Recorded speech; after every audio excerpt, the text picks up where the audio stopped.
Akkam jirtu kabajamoota fi jaalatamtoota hordoftoota biiftuu Oroo bakkuma jirtanitti nageenyi keenya kan kabajaatiif kan jaalalaa isin haa ga'u isiniin jenna. Ittaan sun oduu sa'a kana qabannee dhiyaannee jirra. Hanga dhumma sagantaa kanaatti nu hojjetu toran affeerraa kenna kun biiftuu Oroodha keessan jajjabeeffadhaa. Laayik sheer godhu hin dagatinaa kallattimaan gara mata duree oduu amma qabadheetti yeroo dabru oduun jalqaba. Sararri daandii qilleensa Itoophiyaa torbaan tokko keessatti doolaara miliyoona 13 ol kasaaraa isa mudatu beeksisee jira. Maaliif kassare kan jedhus odeeffannoo qabannee jirra isin biraan kenna. Oduun itti aanu oduu godinaalee Oromiyaa garaagaraa irraa arganne walitti qabuudhaan kan isin biraan geenyu ta'a. Oduu biyya alaatiin Ameerikaan humna Deltaa Force jedhamu gargaaramuudhaan gocha yookaan opereeshinii Venezuela irratti raawwatte Iraan irrattis raawwatuuf yaaltee ture fashaluu aangaa'onni Iraan beeksisanii jiru. Dabalata odeeffannoo kanallee qabadhee jira isin biraan gaha. Guutuu oduu kanneeniitiif kan biroo wajjin isin wajjin kan turan bariisoo ganamooti guutuun oduu wal duraa duuban akka itti aanu kanatti isiniif dhiyaatu. Daandiin qilleensa Itoophiyaa guyyaa 5 keessatti doolaara miliyoona 13 ol kassaruu beeksisee jira. Sararri daandii qilleensa Itoophiyaa waraana baha giddu galeessatti uumame hordofe torbaanitti doolaara miliyoona 13 ol argatu osoo hin argatin hafuu beeksisee jira. Akka BBC'n gabaasetti Ameerikaa fi Israa'el dilbata darbe yookaan immoo gurraandhala 28 Iraan irratti lola banuu hordofe. Haalli nageenya baha giddu galeessaa hammaachuu irraa kan ka'e daandiin xayyaara Itoophiyaa balalii gara biyyoota garaagaraatii fi magaalota biyyoota garaagaraatti taasisu adda kutee jira. Itti gaafatamaan olaanaan daldalaa daandii qilleensa Itoophiyaa obbo Lamaa Yaadachaa akka jedhanitti waldhabdeen guyyoota 6 darban baha giddu galeessatti hammaachuun hojii daandii xayyaaraa irratti dhiibbaa guddaa uume jedhee jira. Akka ibsa isaatti balaliin gara biyyoota baha giddu galeessaa taasifamu hedduun haqamuu isaaniitiin torban kana keessa galiin hanga doolaara miliyoona 13.5 osoo hin argatin hafuun kasaaraa guddaa daandii qilleensa Itoophiyaa irratti rakkabsiisa jedhee jira. Akkasumas guyyatti balalii 3 gara Israa'el, 1 gara Abudaabii fi 2 gara Omaan taasifamaa turan rakkoo nageenyatiin haqamanii jiru jedhee jira. Guyyatti giddu galeessan balalii 15 haqna jedhee jira. Kunis torbaanitti balalii imaltoota 101 ol haqne jechuudhaan himee jira. Balaliiwwan haqaman kun gara mallaqatti yoo jijjiiraman doolaara miliyoona 13.5 kan dhabsiise ta'e jedhee jira.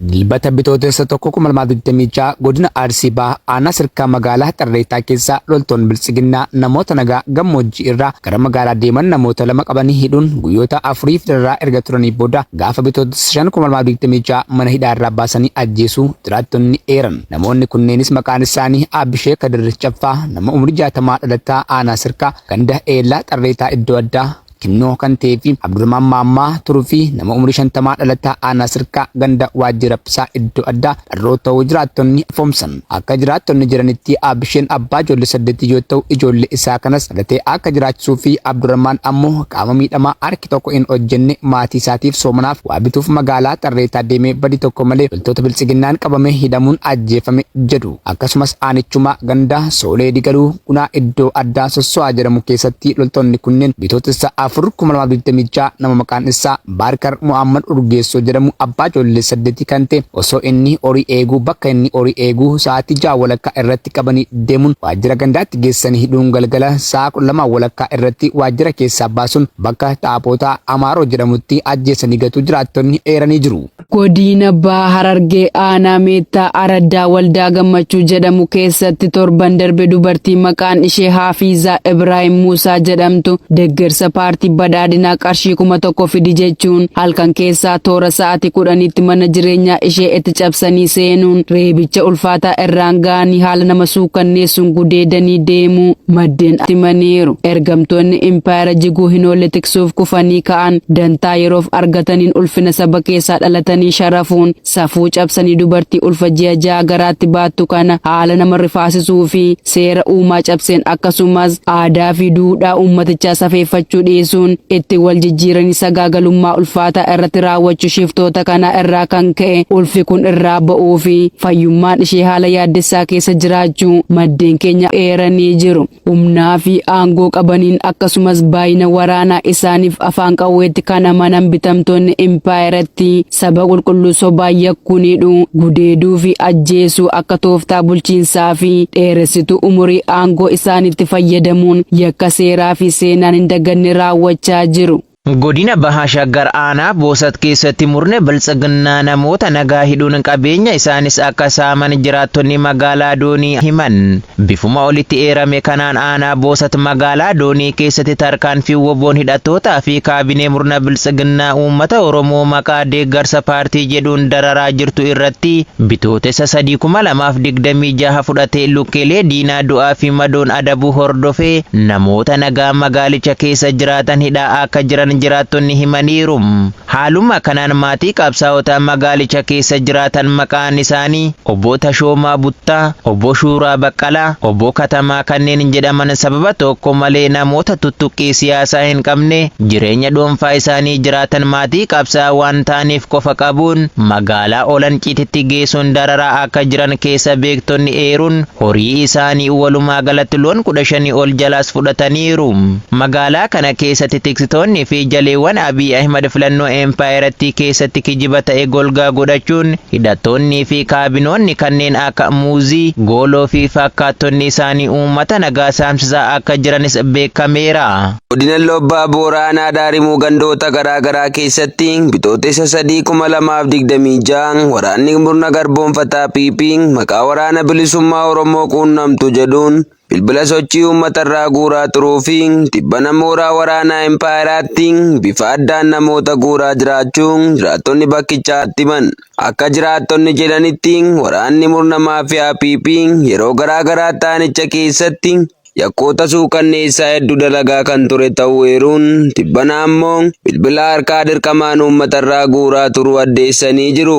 Maqaa waraana bilisummaa Oromoof odeessa laattu jedhuun bilbila fuudhan kan jedhan jiraattonni namuu quunnamtii inni firoota waliin qabus ta'e dhimma hojii irratti taasisu kamuu addaan citee jiraachuun akkasumas ammoo namoota ammaaf maqaan isaanii nuun qaqqabiin jiru hedduu dirqamaan qabanii mooraa waraanaatti fe'anii jiraachuu ifoomsaniiru. Mataan garboonfataa Koloneel Abiy Ahmed goleewwan Oromiyaa mara keessaa ergamtoota isaa gara jabeeyyii summii diinummaa itti biifetti dhimma ba'uun nagaa uummata Oromoo booressuun, dararuun, saamuun, doorsuu fi ajjeesuu akka malee jabeessanii jiraachuun ni beekama.